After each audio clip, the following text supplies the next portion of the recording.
Eh bien, Lénine étant mort, nous allons réfléchir aujourd'hui à Lénine après Lénine, Lénine embaumé. Attention aux mythes. Bonjour à toutes, bonjour à tous et bienvenue dans le cours de l'histoire. Le cours de l'histoire.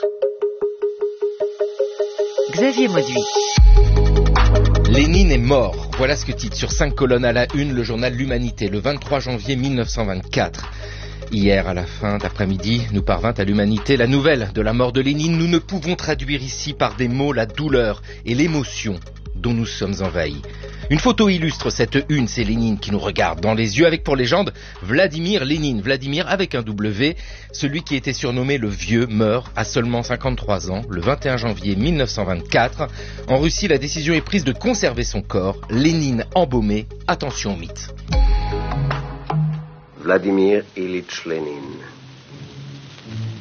Hier, à 6h50, est mort le camarade Lénine.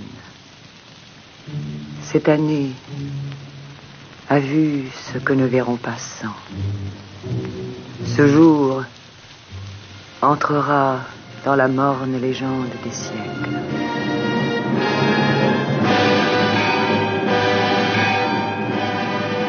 Vladimir Maïakovski sur la mort de Lénine, lu par Nathalie Nerval. Bonjour Sabine Dulin. Bonjour. La mort de Lénine, c'est un choc international. Je lisais la une de l'Humanité. Alors on s'en doute bien, l'Humanité, oui d'ailleurs, pourquoi pas. Mais vrai choc international. Oui, bien sûr, puisque c'était quand même le fondateur d'un premier régime communiste dans le monde. Le choc a aussi été très fort en Russie même. Ça devait être énorme. Oui. Je fais étudier souvent une lettre.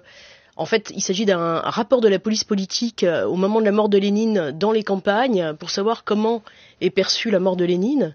Et on voit les paysans qui se réunissent, qui se demandent ce que ça va donner, est-ce qu'il va y avoir la guerre, qui va prendre le pouvoir, et ils demandent tous de faire une messe pour Lénine. Ah oui, voilà. Donc on relie ici Lénine à une autre histoire qui est celle de l'histoire de la Russie, avec on évoque l'émotion évidente, la tristesse et effectivement l'incertitude. On peut le dire tout de suite parce que cette incertitude nous l'écartons. On sait ce qui se passe après. Staline arrive au pouvoir. On voit comment ça se passe. Il y a une incertitude à ce moment-là, la mort de Lénine. En tout cas, oui, pour la plupart, Lénine vraiment fait corps avec ce nouveau régime et on a une direction collective avec finalement une répartition des tâches et on ne sait pas très bien qui va l'emporter quand même dans une société où on a l'habitude d'avoir un seul chef et où donc l'idée de direction collective n'a pas véritablement de force. Alors, ce qui circule, c'est les noms de Zinoviev, Kamenev, Trotsky. Et finalement, celui qui va sortir de l'ombre, c'est Staline, qui est déjà très présent partout, mais c'est pas celui qui était le plus en avant pour l'opinion publique en général. Sabine Dulin, vous êtes professeure à Sciences Po, spécialiste de l'histoire de la Russie et du communisme, avec, oui, ce personnage de Staline qui, en 1924, au moment de la mort de Lénine, n'est pas obligatoirement le favori. Il y a d'autres noms que vous avez évoqués. C'est une histoire aussi qui se joue en coulisses et qui va prendre le pouvoir, mais qui, j'ai envie de dire au singulier ou au pluriel, ça peut être plusieurs personnes. Oui, a priori, l'idée était la direction collective du Parti communiste. Voilà, donc on aurait pu imaginer cela. Et d'ailleurs, dans les derniers écrits de Lénine, Lénine essaye justement de montrer tous les défauts des uns et des autres pour dire qu'il vaudrait mieux rester dans le collectif. En même temps, Staline est depuis déjà plusieurs années le secrétaire général du Parti communiste. Ce qui lui donne un rôle administratif à l'époque fondamental pour finalement manier le parti et finalement profiter de la mort de Lénine pour prendre sa succession. Vous venez d'évoquer, Sabine Dulin, les écrits de Lénine avec nous aujourd'hui dans le cours de l'histoire sur France Culture. Jean-Jacques Leclerc, bonjour. Bonjour. Vous êtes professeur honoraire des universités à Paris-Nanterre et à Cardiff, spécialiste de la philosophie du langage, et vous publiez Lénine et l'arme du langage. Alors, bien sûr, qu'on parle des écrits de Lénine, ça vous fait d'un seul coup titiller l'esprit, parce que ici, nous avons quelque chose qui est très important avec Lénine, il faut le rappeler. Durant une longue partie de sa vie, c'est un intellectuel qui travaille, qui écrit beaucoup. L'arme du langage, chez Lénine, comment la définiriez-vous ? Eh bien, la pratique politique de Lénine, pendant une grande partie de sa vie, a été essentiellement une pratique de discours, de langage. Il ne se passait pas un jour pratiquement sans que Lénine écrive un article, une résolution de congrès, prononce un discours, et comme il était en exil en Sibérie et puis en Suisse et un peu partout en Europe, sa pratique principale c'était l'écriture et le discours. Et pour lui, le langage est une arme en ce sens que ces écrits sont doués d'un efficace politique. Après tout, le langage est l'élément de la politique. La politique, c'est d'abord le débat et la discussion, et Lénine a pratiqué ça, ce langage comme arme, avec beaucoup de talent. C'est une des raisons de son succès. En travaillant pourtant sur l'arme du langage chez Lénine, je me suis rendu compte qu'il n'y avait pas seulement ça, c'est-à-dire que il y a chez lui une rhétorique de la conviction, de la persuasion, mais il y a aussi quelque chose qui est de l'ordre de la vérité, c'est-à-dire Lénine est attaché à prendre conscience de la vérité des situations dans lesquelles son langage intervient, et qui est une vérité objective, qui ne dépend pas de lui. Et donc il y a une sorte de relation dialectique entre l'ajustement de son discours à la situation et le fait d'en dire la vérité. Donc c'est pas seulement un discours de persuasion rhétorique. Oui, et puis après, il y a toutes ces formes de langage, et notamment quand Lénine écrit, parfois il écrit des choses qui ne sont pas censées être immédiatement diffusées. Tiens, prenons son testament. Staline est trop brutal. Et ce défaut, pleinement supportable dans les relations entre nous, communistes, devient intolérable dans la fonction de secrétaire général. Le testament politique... À propos de Staline, quand Lénine écrit cela, nous sommes en janvier 1923, c'est-à-dire un an avant sa mort, et dites donc Sabine Dulin, il y a une certaine méfiance quand on entend ça. Oui, alors elle date de ces dernières années où justement dans le contexte de sa maladie, puisqu'il fait des AVC donc depuis 1922, et Staline, à ce moment-là, a un comportement relativement brutal à l'égard de sa femme, Krupskaya, et par ailleurs de la femme de Lénine. Ouais. Et puis par ailleurs, il y a tout le problème géorgien, c'est-à-dire que dans le contexte de la construction, parce qu'il ne faut pas oublier qu'au même moment on est en train de construire l'Union soviétique, donc cette union des républiques socialistes soviétiques, dans lesquelles doivent s'intégrer les différentes les différentes nations, et on a donc la République de Géorgie, et là il va y avoir un comportement des amis de Staline, Ordzhonikidze notamment, très méprisant à l'égard des communistes géorgiens, et ça c'est quelque chose qui alerte Lénine. Donc d'un certain côté, Lénine prend conscience au moment où il est déjà affaibli et malade des gros défauts de Staline. Il prend conscience à ce moment-là parce que jusque-là, il y a plutôt une très grande proximité entre Lénine et Staline. Et d'ailleurs, Lénine lui a confié beaucoup de tâches et sur les nationalités, il l'appelait le merveilleux géorgien. Donc il y a quand même une proximité. Et il se rend compte à ce moment-là, parce que justement il sait aussi que ses jours sont comptés, du danger de donner trop de pouvoir à Staline, qui en fait commence à l'utiliser de manière assez évidente, un peu à l'encontre des autres collègues. Trotsky, lui, étant quelqu'un qui est sans doute moins politique, beaucoup moins politique que Staline, et qui ne sait pas justement se servir du parti pour monter dans, disons, pour arriver à garder du pouvoir. Et d'ailleurs, Trotsky va manquer quand même un moment très important, c'est l'enterrement de Lénine. Parce non, Trotsky n'est pas à l'enterrement de Lénine. Il n'est pas à l'enterrement de Lénine parce que il était parti faire de la chasse au canard et il avait pris froid et donc il ne va pas prendre le train pour rentrer à temps pour l'enterrement de Lénine. Évidemment, c'est une aubaine extraordinaire pour Staline. Avec un personnage comme Lénine qui était malade depuis plusieurs années, vous l'avez rappelé, Sabine Dulin, il n'a donc pas prévu sa succession de manière très claire.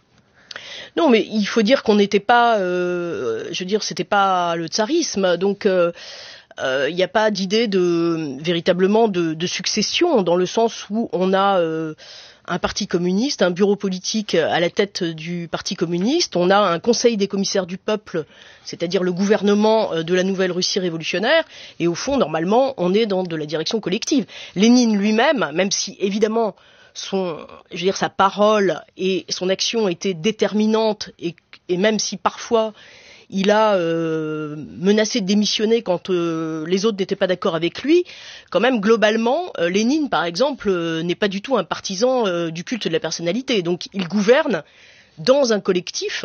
Bien sûr, son poids est essentiel et il est considéré comme le fondateur du régime et le fondateur du parti, bien sûr. Mais en même temps, on est dans un régime qui ne pense pas véritablement la succession parce que on a une sorte de norme, de normalité qui est le parti qui dirige et les instances dirigeantes du parti qui dirigent. Avec le gouvernement. Donc il n'y a pas véritablement besoin de choisir un chef. Il n'empêche qu'il est conscient du problème à la fin de sa vie, il est conscient des dissensions très fortes et des divergences dans les politiques et les personnalités de ses plus proches collaborateurs et évidemment il s'en inquiète.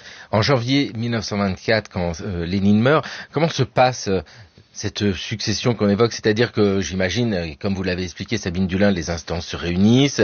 À quel moment Staline est réellement au pouvoir? Faut attendre combien de temps?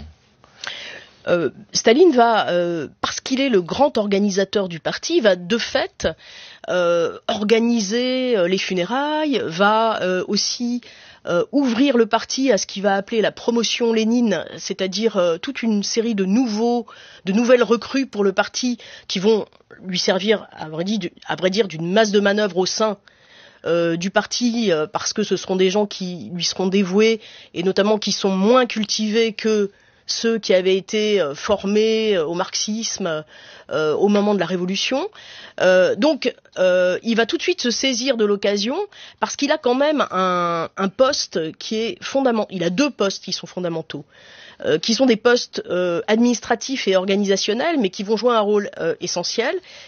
Il est secrétaire du parti, donc c'est lui qui nomme tous ceux qui font fonctionner le parti, et c'est lui qui organise les congrès, les élections, etc., au sein du parti. Et puis sa deuxième fonction très importante, c'est qu'il est à la tête de l'inspection ouvrière et paysanne, qui est une sorte d'administration qui chapeaute l'ensemble de la bureaucratie, qui vérifie cette bureaucratie, qui l'inspecte, et de ce fait, il a aussi un rôle dans l'État. Donc, d'un certain côté, il est le contrôleur en chef, à la fois du parti et de l'État, ce qui lui donne évidemment des marges de manœuvre énormes, plus ses liens assez forts avec la police politique. Donc la Tchéka GPU avec à sa tête Dzerzhinsky, et donc il a vraiment tous les outils en fait pour gagner la lutte politique à l'égard de des autres camarades de Lénine, Zinoviev, Kamenev, Trotsky, qui vont eux jouer plutôt une carte politique, c'est-à-dire essayer de développer des programmes politiques qui sont parfois justement opposés les uns aux autres, et Staline va jouer l'arbitre entre tout ça, et c'est lui qui va l'emporter. Eh oui, il a su se placer avant, Staline, il était malin quand même, avec la question qui se pose à la mort de Lénine, que faire du corps? Alors qu'est-ce qu'on en fait? Oui, alors là, c'est intéressant, cette décision de l'embaumement quand même, qui est quand même un peu complètement contradictoire avec tout ce qu'on peut imaginer du marxisme. Alors là, il y a sûrement plusieurs éléments. D'abord, au sein même du parti bolchevique, il y a un certain nombre de compagnons de Lénine, comme Bogdanov, Lunacharsky, qui sont dans un mouvement qu'on appelle les constructeurs de Dieu. Gorky aussi en faisait partie, c'est-à-dire c'était des gens qui considéraient d'un certain côté que l'homme réincarnait Dieu. Enfin, bref, ils ont une vision qui est sans doute complètement liée à un héritage qui est l'héritage de la Russie, une société très croyante, très orthodoxe, et donc il y a des éléments religieux, y compris dans le bolchevisme, qui vont jouer un rôle à ce moment-là. Et puis bien sûr, il y a l'idée dans un moment d'incertitude, parce que comme Lénine fait corps avec le nouveau régime politique, eh bien, il y a véritablement la peur d'une déstabilisation profonde du régime. Il ne faut pas oublier que la guerre civile n'est pas terminée depuis si longtemps, qu'à la fin de la guerre civile, on est dans un pays ravagé, détruit, et on est en plein début de la reconstruction.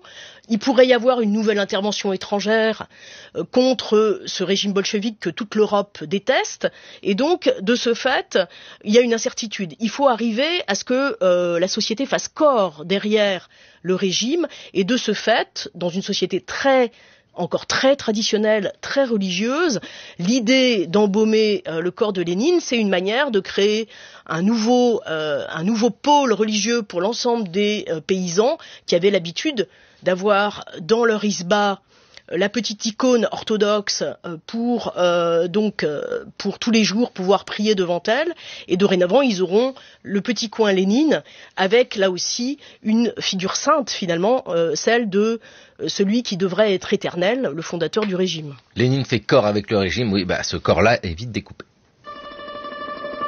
Sous cette cloche et sur ce lit d'ouate, un moulage du cerveau de Vladimir Ilitch Ulyanov. Un moulage parce que le vrai a été saucissonné en 30 000 fines lamelles pour examiner respectueusement, méticuleusement les neurones du père de la révolution bolchevique.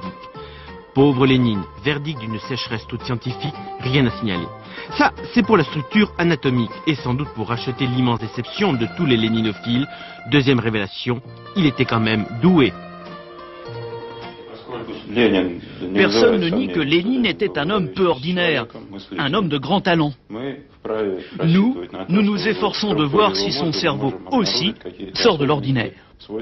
Oui-da, mais toutes cellules confondues quand même, la cervelle de Lénine, avec 1,34 kg, est plus légère d'un tiers que celle de l'écrivain Tourgueniev. Pire encore, derrière son large front bombé, niet en ce qui concerne les circonvolutions de l'art oratoire, si nombreuses chez Mayakovsky. A contrario, rien à dire sur les cellules associées à l'évaluation et à la prévision des événements.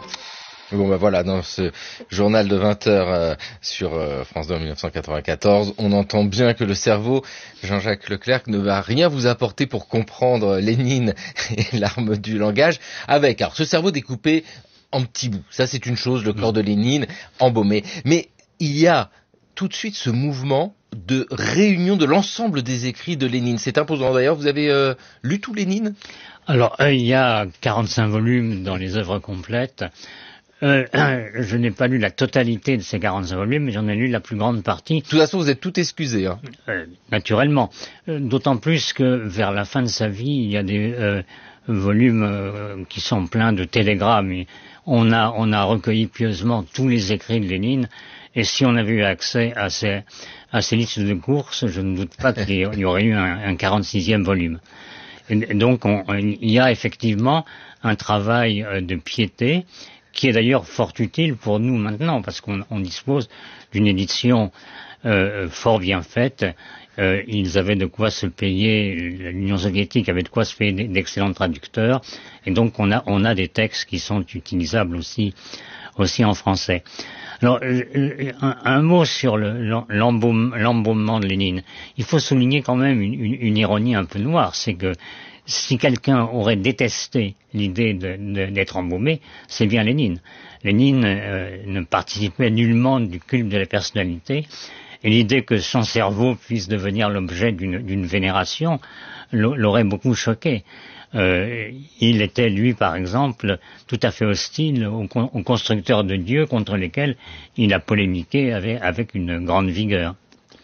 Ouais, parce que ici, il y a ce paradoxe, mais à vous écouter l'un et l'autre, on comprend comment se met en place ce mausolée, la place rouge, ce corps embaumé avec cette idée de conservation, cet aspect religieux, Sabine Dulin, que vous évoquez. C'est ça aussi qui nous permet de réfléchir à cette temporalité. C'est une rupture 1917 avec la révolution russe, mais malgré tout, il faut le rappeler, les gens restent les mêmes. Ces phénomènes de génération, ils sont porteurs de toute une histoire.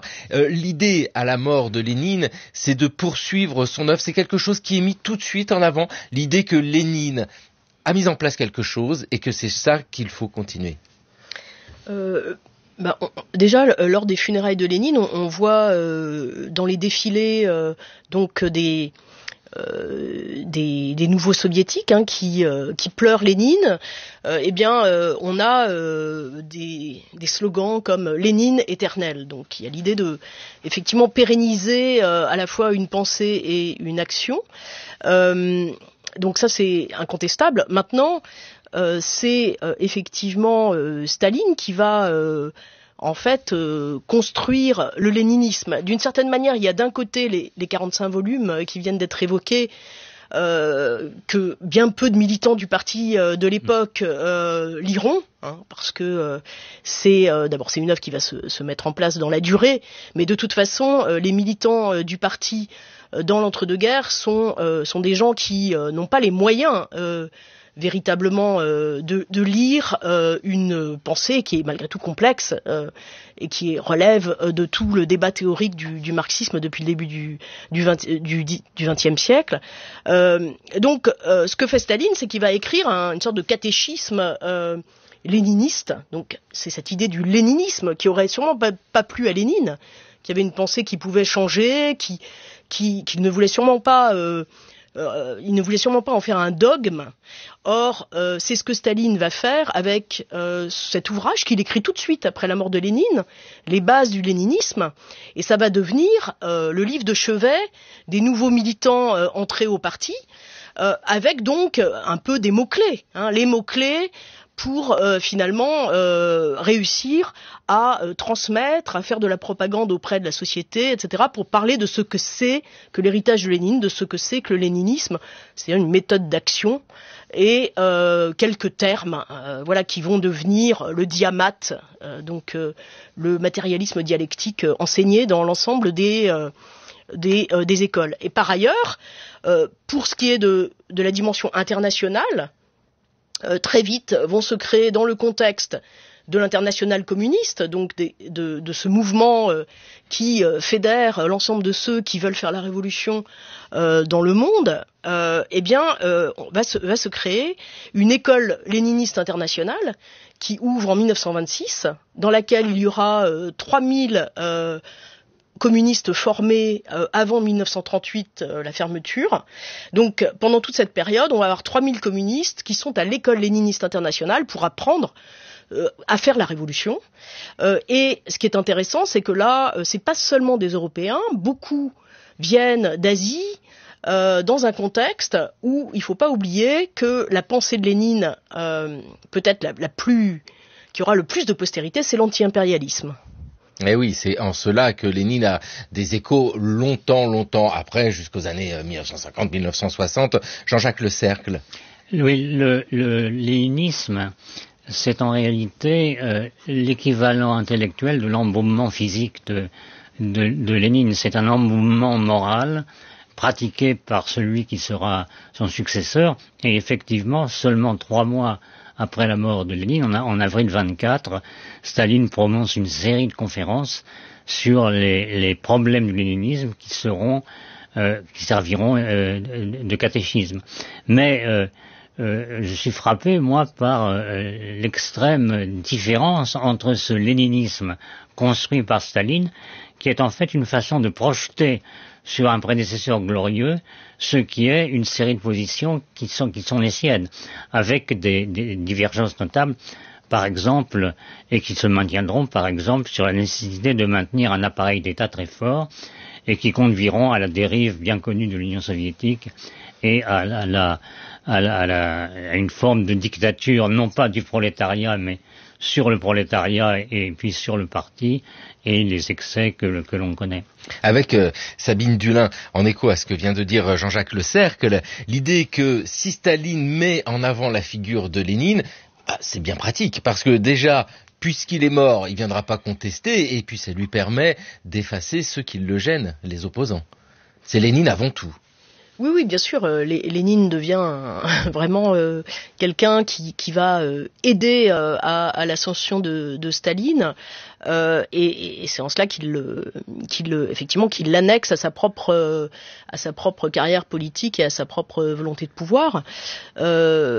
Donc ça, c'est incontestable. Après, il y a une puissance du léninisme au-delà même de la personne de Staline. Dans le mouvement communiste international, et finalement tout le monde se revendique de Lénine. C'est-à-dire que le trotskisme, donc le développement donc de la pensée de Trotsky, puis lorsque Trotsky est déporté puis expulsé d'Union soviétique et devient donc l'opposant numéro 1 de Staline, et avec la construction donc d'un mouvement alternatif trotskiste à l'étranger, eh bien les trotskistes bien sûr se réfèrent à Lénine. Donc chacun revendique l'héritage de Lénine, et ça fait partie du débat.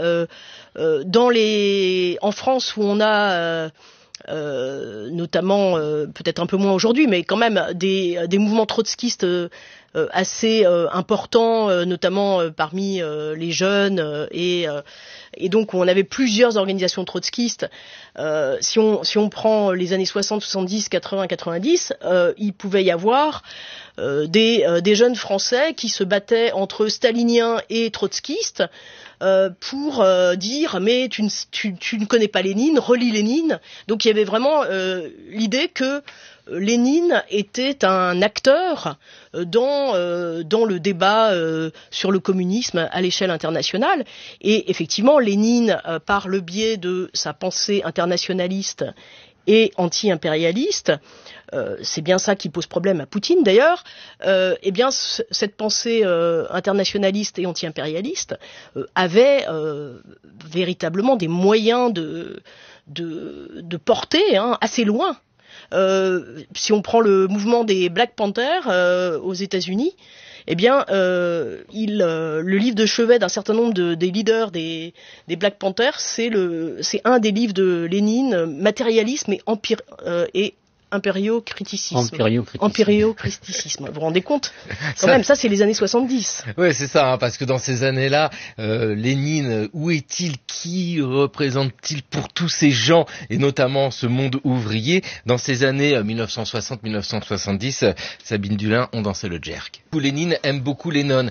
C'est ça aussi le léninisme. Le léninisme, c'est quelque chose qui devient figé. Vous l'avez évoqué, Sabine Dulin, ces oppositions entre les staliniens, les Stal, qui n'ont rien compris, les trotskistes, qui n'ont rien parlé.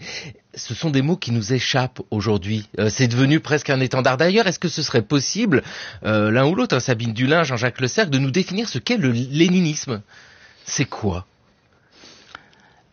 Pour moi, le léninisme, c'est un contresens sur la pensée de Lénine. C'est-à-dire cet embaumement qui représente quelque chose contre lequel Lénine s'est toujours élevé, c'est-à-dire en fait l'idée que la révolution d'octobre doit se poursuivre sous la forme d'un État fort et devenu, comme on dit maintenant, totalitaire. C'est-à-dire qu'en réalité, Lénine avait un concept de révolution et un concept de dictature du prolétariat, concept naturellement inaudible. Aujourd'hui, Staline est passé par là, mais il concevait la dictature du prolétariat comme une transition vers le dépérissement de l'État pour construire le communisme. Ce qui s'est passé avec Staline sous la forme du léninisme, c'est au contraire le maintien de l'État qui a mis en dépérissement le parti qui devait le faire dépérir. Et donc le léninisme, c'est quelque chose, c'est un mot qu'on utilisait beaucoup à l'époque, une déviation considérable de la pensée de Lénine. Et puis il y a le contexte qui est important. Allez-y Sabine Dulin. Oui, alors déviation en même temps. Les historiens qui ont regardé les archives soulignent aujourd'hui quand même une certaine continuité entre la période Lénine et la période Staline, entre le moment du communisme de guerre et de la terreur rouge et le moment de la révolution menée par Staline à la fin des années 20. Donc il y a quand même une continuité. Il me semble que on ne peut pas complètement mettre de côté, même si bien évidemment les personnalités sont très très différentes et que sans aucun doute il y a des choses qui ne se seraient pas passées de la même manière si Lénine avait continué à diriger l'Union soviétique. Mais quand même, il y a une continuité, et c'est d'ailleurs dans le succès, disons, du léninisme dans le monde, c'est d'abord le léninisme, c'est d'abord une méthode d'action. Ce que les régimes marxistes-léninistes, qu'ils soient en Afrique ou en Asie, ont pris chez Lénine, c'est l'idée d'une conquête du pouvoir avec des outils, c'est-à-dire un parti, une pensée une pensée par l'action, beaucoup, un certain opportunisme politique aussi qu'il y avait chez Lénine, qui était capable de récupérer les programmes politiques des uns et des autres pour l'emporter. Et également une vision anti-impérialiste qui a joué un grand rôle, c'est-à-dire que s'il y a bien quelque chose qui a marqué en termes de pensée de Lénine sur la longue durée, c'est finalement son anti-impérialisme beaucoup plus conséquent que celui de Wilson, par exemple, puisque si on prend Lénine et Wilson à l'époque, qui étaient les deux à parler du droit des peuples à disposer d'eux-mêmes... Le président des États-Unis. Le président des États-Unis, tout à fait. Les deux parlaient du droit des peuples à disposer d'eux-mêmes en 1917. Mais lorsque celui qui sera Ho Chi Minh, le leader du Vietnam communiste, mais qui à ce moment-là était encore un militant anti-impérialiste, lorsqu'il va écrire à Wilson, il n'aura pas de réponse sur le droit du peuple, de son peuple, à devenir indépendant et à ne plus être une colonie française. En revanche, il va avoir il va être tout à fait intégré à la nouvelle internationale communiste. Donc il y a un anti-impérialisme qui a beaucoup plus de succès, qui est beaucoup plus conséquent du côté de Lénine. C'est-à-dire que Lénine est pour la décolonisation des empires français, britanniques, ce qui n'est pas le cas en Occident. Et donc le succès du communisme finalement, c'est beaucoup dans les pays non européens. D'ailleurs, c'est là où il y a encore des régimes communistes qui pourraient être encore marxistes-léninistes d'une certaine manière. Avec ici la profusion d'écrits de Lénine, et il y a toujours cette idée, j'évoquais le contexte, vous venez de le rappeler Sabine Dulin, il y a le léninisme utilisé à l'intérieur de l'URSS, il y a le léninisme vu de l'extérieur, et c'est la lutte contre l'impérialisme. Jean-Jacques Le Cercle, dans la masse d'écrits de Lénine, est-ce qu'on peut dire qu'on trouve un peu de tout? Parce qu'il y a différents statuts d'écrits, il y a ses écrits privés, ses écrits publics, un article de presse, c'est pas la même chose qu'un ouvrage. Est-ce qu'on peut puiser un peu tout? Est-ce que c'est comme ça qu'on construit le léninisme selon les intérêts des uns des autres?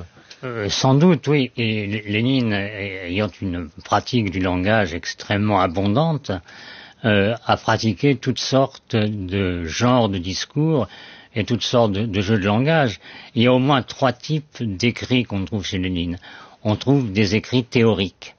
Le plus connu étant l'État et la Révolution, ouvrage qu'il a écrit à un moment extrêmement important, c'est-à-dire au moment de la Révolution russe elle-même, juste avant octobre.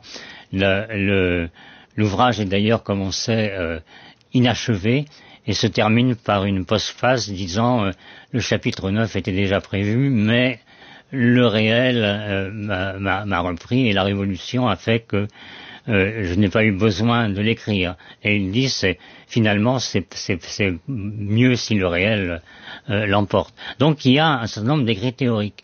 Dès le début de sa carrière, un des premiers écrits de Lénine, c'est un volume massif sur le développement du capitalisme en Russie, qu'il a écrit quand il était très jeune. Et puis, il y a une abondance de brochures de propagande, c'est-à-dire des textes qui ne sont semi-théoriques, dans lesquels il y a des éléments théoriques, mais aussi une adaptation à la conjoncture. Et j'ai pour ma part beaucoup travaillé sur la brochure qu'il a écrite sur les mots d'ordre, brochure qu'il a écrite pendant l'été 1917. Et enfin, il y a une abondance énorme d'articles de circonstances. Lénine s'appelait lui-même publiciste, mot qui est aujourd'hui un peu désuet, mais qui finalement désigne un journaliste. Il y avait chez Lénine un grand journaliste qui écrivait sur des sujets très différents et qui écrivait sans arrêt. Donc on a une masse énorme de documents qui peuvent supporter effectivement différentes lectures de Lénine, différentes interprétations qui n'ont pas manqué dans l'histoire, bien entendu. La figure de Lénine pendant le temps où Staline est au pouvoir, c'est toujours une figure mise en avant ? Oui, tout à fait. D'ailleurs, je veux dire, si on prend par exemple la fondation de l'Institut du marxisme-léninisme, qui est l'actuel Argaspi, c'est-à-dire centre des archives du parti, eh bien on avait sur le fronton, comme pour la plupart des visualisations de cette lignée marxiste-léniniste, on avait Marx, Engels, Lénine et éventuellement Staline dans la suite. Donc c'était vraiment la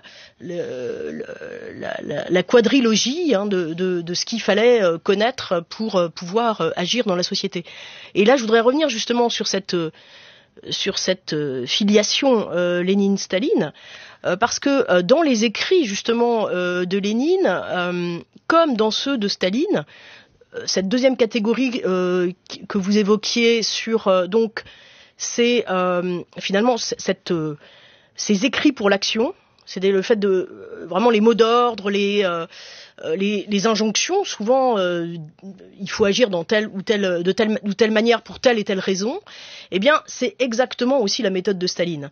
C'est-à-dire que quand on lit un certain nombre de lettres de Staline, on a envie d'obéir tout de suite. Tellement il y a une sorte d'écrit qui est déjà de l'action. Et il me semble que ça, c'est quelque chose qui avait déjà été plus ou moins mis en place par Lénine. Et je pense que c'est un mode aussi d'écriture politique tout à fait particulier. Jean-Jacques Le Cercle, il a eu le temps, Lénine, de réfléchir à la manière d'écrire. C'est vrai qu'il est né en 1870, il arrive au pouvoir en octobre 1917. Il a eu le temps de réfléchir, mais il a su le faire, ses écrits efficaces. Ces écrits sont effectivement efficaces, et lorsque il cherche à penser ces écrits efficaces, comme c'est le cas dans la brochure sur les mots d'ordre, il cherche à les penser de façon finalement assez ouverte. C'est-à-dire qu'en fait, Lénine, c'est le penseur de la conjoncture. Le mot d'ordre efficace doit être adapté à la conjoncture, dont il doit dire par ailleurs quelque part la vérité, et il n'est efficace que s'il est à la fois ajusté au moment de la conjoncture, et donc à un moment donné le mot d'ordre doit être abandonné, et s'il est par ailleurs dit quelque chose sur la réalité objective de la situation. Il y a chez Lénine quelque chose qui est que je trouve assez attachant, c'est-à-dire cette capacité à s'adapter au moment et au changement du moment. Il y a la brochure sur les mots d'ordre s'adapte au moment du 4 juillet 1917, lorsque une manifestation des bolcheviks a mal tourné et a permis à leurs adversaires de reprendre le dessus, et le moment où le mot d'ordre bolchevique tout le pouvoir soviétique, dit Lénine, devient caduc et dangereux et doit être changé. Et donc Lénine avait cette capacité à comprendre le moment où il fallait reculer, le moment où il n'hésitait pas à appeler une défaite, à appeler une semi-capitulation, comme dans le cas du traité de Brest-Litovsk avec les Allemands.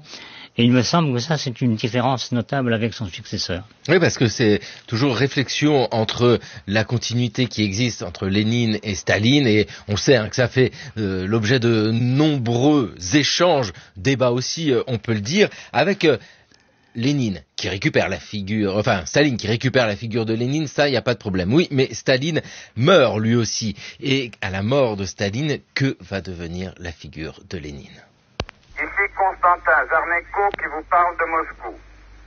En effet, le 40e volume de la grande encyclopédie soviétique, contenant la biographie du défunt généralissime, vient de paraître à Moscou.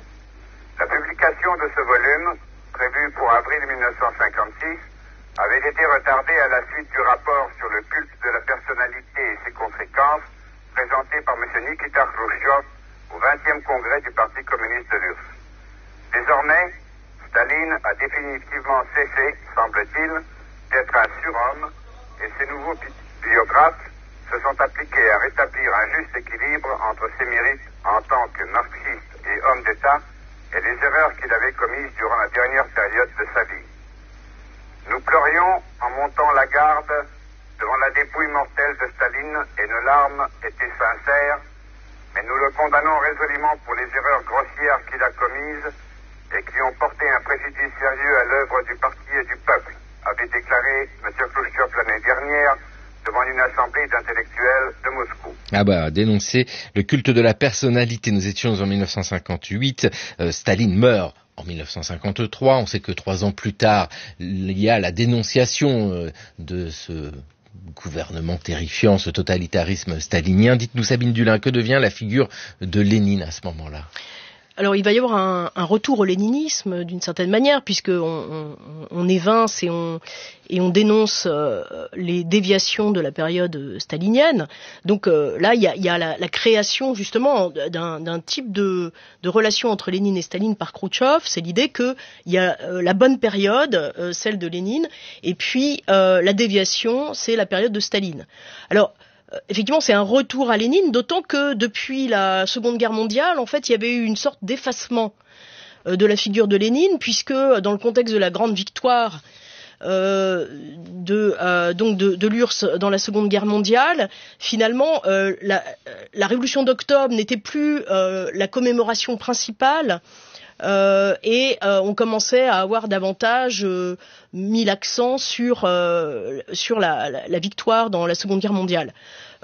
Donc la période de Khrouchtchev est une période de volonté de revenir au vrai léninisme, et donc fonde effectivement cette rupture entre Lénine et Staline qui, du point de vue aujourd'hui historiographique, est discutable, pour les raisons qu'on a déjà évoquées, c'est-à-dire que il y a malgré tout beaucoup d'éléments qui induisent plutôt des formes de continuité entre la période Lénine et Staline. Mais Khrouchtchev construit sa légitimité politique sur l'écart entre les deux. D'ailleurs, ce qui se passe en 1961, donc lors du 22e congrès, lorsqu'on va décider de sortir Staline du mausolée, puisque Staline avait été installé dans le mausolée en 1953 à côté de Lénine, et donc en 1961, Khrouchtchev fait un geste très fort, donc il va y avoir une décision lors du congrès de sortir Staline du mausolée. Et comment il utilise là une vieille communiste sortie des camps, qui va dire qu'elle a été visitée pendant la nuit par l'esprit de Lénine et que Lénine ne supporte plus la présence de Staline à ses côtés. Donc c'est là aussi on est, vous voyez, toujours il y a quand même une petite dimension un peu religieuse irrationnelle dans toute cette histoire. Et d'ailleurs, pour avoir visité un musée Lénine à Moscou au début des années 90, eh bien on voyait effectivement comment on était dans on avait des gens qui venaient de partout pour visiter le musée Lénine et qui parlaient tout bas, comme dans une église. Donc il y avait vraiment cette dimension forte.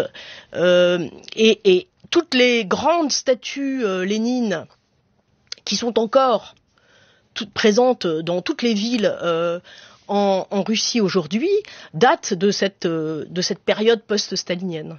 Avec là, ce que vous venez d'évoquer, c'est Staline qui est retiré du mausolée, qui est enterré. Alors pas très loin, bien sûr, ça reste un lieu de prestige, mais c'est quelque chose qui nous chamboule ici de voir l'évolution de la figure de Lénine qui échappe en fait à lui-même, on peut dire, Jean-Jacques Le Cercle. C'est ça, et comme beaucoup de grands personnages de l'histoire, dès qu'il y a du isme derrière, on le voit bien, c'est une relecture. Le léninisme, c'est pas Lénine et sa figure elle-même est instrumentalisé. Oui, bien sûr. Mais ça, comme vous dites, c'est le sort commun de la plupart des grands hommes de ce type. On a fait de Lénine une momie au sens physique comme au sens intellectuel, alors que la lecture de ses œuvres montre au contraire un véritable esprit et une véritable originalité. Mais alors, faut les lire. Bien sûr qu'il faut les lire. De toute façon, il faut tout lire comme document historique. Naturellement. Bon, il y a des raisons historiques à ça. La révolution d'octobre, quel que soit le jugement qu'on porte sur elle et sur ses conséquences, a été un événement historique mondial. Là, pour la première fois, la reproduction du capital a été interrompue de façon durable et à cette occasion, la civilisation capitaliste a su qu'elle était mortelle, c'est-à-dire qu'elle était une construction historique. Et puis, elle a été porteuse d'espoir pour des millions d'hommes et de femmes. Après, on l'a bien évoqué, on connaît cette histoire-là. On peut pas ici refaire toute l'histoire parce que c'est Lénine qui est au centre de nos préoccupations, mais Sabine Dulin, moi j'entends bien ce que vous racontez, comment après la mort de Staline, Khrouchtchev remet en place Lénine pour le mettre en avant. De Michel Sardou en 1983, un succès gigantesque, mais alors Sabine Dulin, Michel Sardou est dans la ligne pensée de Khrouchtchev, c'est de dire Lénine c'était bien et après ils sont devenus fous. Oui, il s'agit effectivement de faire un succès aussi, mais oui, c'est sûr que 83, voilà, c'est l'image classique de tous ces de ce qu'on appelle à l'époque donc les apparatchiks. Voilà, ces apparatchiks assez âgés qu'on trouve au-dessus du mausolée, donc qui lors de ces parades, etc., des jours de commémoration, et où on voit donc Brejnev et les autres avec toutes leurs médailles et qui donc un régime complètement qui semble complètement pris dans la glace finalement, et puis aussi avec l'idée d'inégalité sociale, d'une couche de nomenclature, la nomenclatura, donc les apparatchiks qui vivent mieux que les autres, qui ont des privilèges, alors que incontestablement dans la vie de Lénine, s'il y a bien quelque chose qui est clair, c'est qu'il y a pas d'idée d'enrichissement du tout. Il y a une grande simplicité dans la vie de Lénine, mais il y avait aussi une grande simplicité dans la vie de Staline. C'est-à-dire que globalement, cette montée des privilèges et la bureaucratie en tant que classe privilégiée, c'est vraiment dans l'après-Seconde Guerre mondiale que ça se met en place. Avant, en fait, c'est pas. On peut être un cadre du régime, mais en général, c'est aussi souvent des postes risqués puisque on peut se retrouver arrêté, exécuté. Donc ça, c'est effectivement quelque chose qui est évoqué et bon, Lénine effectivement a réussi à apparaître comme la bonne, disons la bonne personne, enfin celui qui a fondé, celui qui serait l'opposé de Staline, même si, comme je disais, c'est pas franchement tout à fait la réalité. Et puis une autre page d'histoire, c'est après la chute de l'URSS. Les symboles sont parfois plus difficiles à abattre que les hommes. C'est ce que les autorités roumaines ont appris hier. Le Conseil provisoire d'Union nationale au pouvoir à Bucarest avait en effet décidé de détruire une immense statue de Lénine qui trône sur l'une des plus grandes places de la capitale roumaine. Hier, des dizaines d'ouvriers se sont donc attelés à la tâche. Mais après 6 heures d'efforts à l'aide de marteaux-piqueurs et de chalumeaux, ils ont dû renoncer dans leur entreprise. La statue a résisté à leurs assauts. Lénine à la vie dure. Alors nous étions ici pour une destruction de statue en Roumanie en 1990, l'URSS. C'est à la fin de ce monde qui est en train d'être complètement chamboulé. Est-ce qu'on peut dire aujourd'hui quelque chose sur la figure de Lénine? Elle est toujours très présente en Russie? Elle est encore dans toutes les places en Russie. Là où elle a été déboulonnée, c'est dans les anciennes républiques qui sont devenues indépendantes. Au Kazakhstan, vous n'avez plus une seule statue de Lénine. Elles ont été remplacées par des héros kazakhs. Mais en Russie, on a encore des Lénines un peu partout. Et on a encore Lénine dans le mausolée.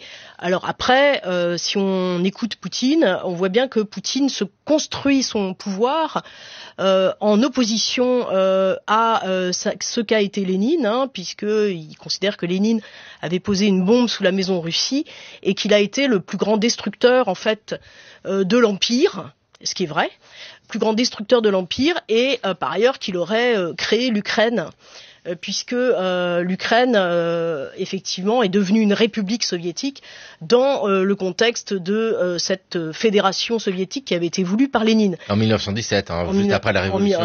Entre 1920 et 1924, oui.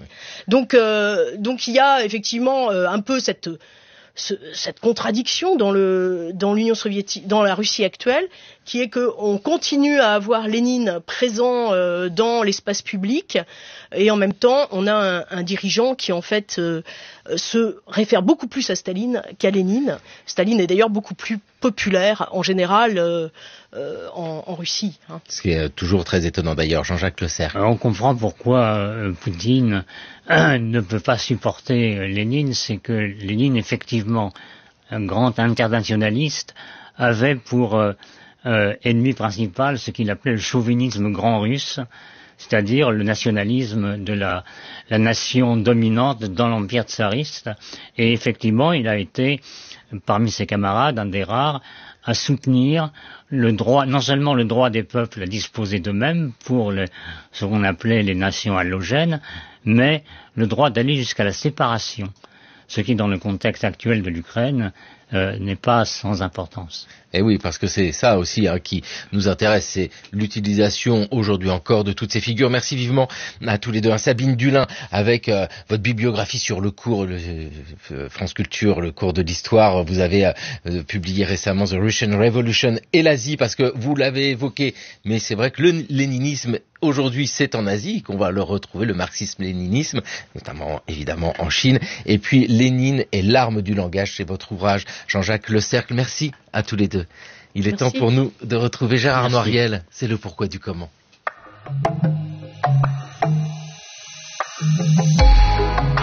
Comment les peintres ont-ils représenté l'histoire de l'esclavage?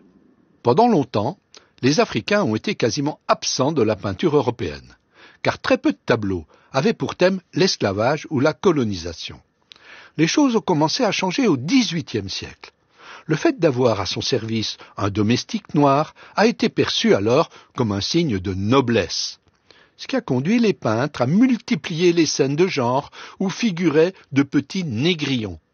L'exemple le plus connu est celui de Zamore, le page de la comtesse du Barry, auquel j'ai déjà consacré l'une de mes chroniques. Au XIXe siècle, quelques peintres ont commencé à utiliser leur pinceau pour dénoncer l'esclavage. Le châtiment des 4 piquets, peint en 1838 par Marcel Verdier, est l'une des rares œuvres qui montre une scène de sévices corporels infligés à des esclaves dans les colonies. L'abolition définitive de l'esclavage, qui date en France de 1848, a été célébrée par le peintre François-Auguste Billard dans un tableau centré sur 2 esclaves noirs, un homme et une femme, brisant leurs chaînes. L'ancien esclave est devenu alors le symbole du combat pour la liberté. C'est aussi au XIXe siècle qu'apparaissent les premières œuvres qui s'engagent dans le combat en faveur de l'égalité des races. Cet idéal humaniste apparaît notamment dans le portrait de Madeleine, intitulé au départ « Portrait d'une négresse », peint par Marie-Guillemine Benoît en 1800, aujourd'hui conservé au musée du Louvre. Assise dans un fauteuil à médaillon, drapée d'un riche tissu, cette femme, qui était sans doute une domestique guadeloupéenne, occupe la place traditionnelle réservée jusque-là aux femmes blanches des classes aisées. Si les peintres ont contribué à leur manière à lutter contre les discriminations, ce processus n'a pas été linéaire. C'est ce que montre par exemple l'histoire du tableau, intitulé aujourd'hui « Bélisaire et les enfants frais », conservé au Metropolitan Museum de New York. Il a été peint en 1837 par Jacques Amand, un artiste français né en 1801 qui fut portraitiste à la Nouvelle-Orléans dans les années 1840 et 1850. Sur ce tableau, on voit à l'arrière-plan le visage de Bélisaire, le jeune domestique de la famille Fray, qui se tient droit, les bras croisés et le regard profond. Les spécialistes affirment qu'aux États-Unis, il s'agit là du premier tableau représentant un esclave dont on connaît le nom. Pourtant, au cours des décennies suivantes, le jeune domestique a été effacé du tableau. Il a fallu attendre l'année 2005 pour qu'il réapparaisse grâce à une restauration de l'œuvre demandée par son nouveau propriétaire. Deux hypothèses ont été avancées pour expliquer cette mystérieuse disparition. La première est que les descendants de la famille Fray ne voulaient pas voir un personnage noir à côté de leurs ancêtres blancs. La seconde soutient, à l'inverse, que la famille n'était peut-être pas fière d'avoir un esclave sur un tableau, parce que cela impliquait de passer pour une famille d'esclavagistes. Bien que les deux hypothèses soient contradictoires, elles aboutissent au même résultat, qui consiste à effacer un aspect de la réalité historique pour satisfaire aux normes idéologiques du moment présent. Merci Gérard Noiriel, c'était le cours de l'histoire sur France Culture, une émission réalisée par Thomas Beau avec aujourd'hui à la technique Mélodie Esman, émission préparée par Anne Toscan-Viudès, Jeanne Delecroix, Jeanne Copper, Raphaël Laloum, Maïwen Guizou. Merci à l'INA, l'Institut National de l'Audiovisuel. Ces émissions et toutes les précédentes sont à écouter, à podcaster sur France Culture.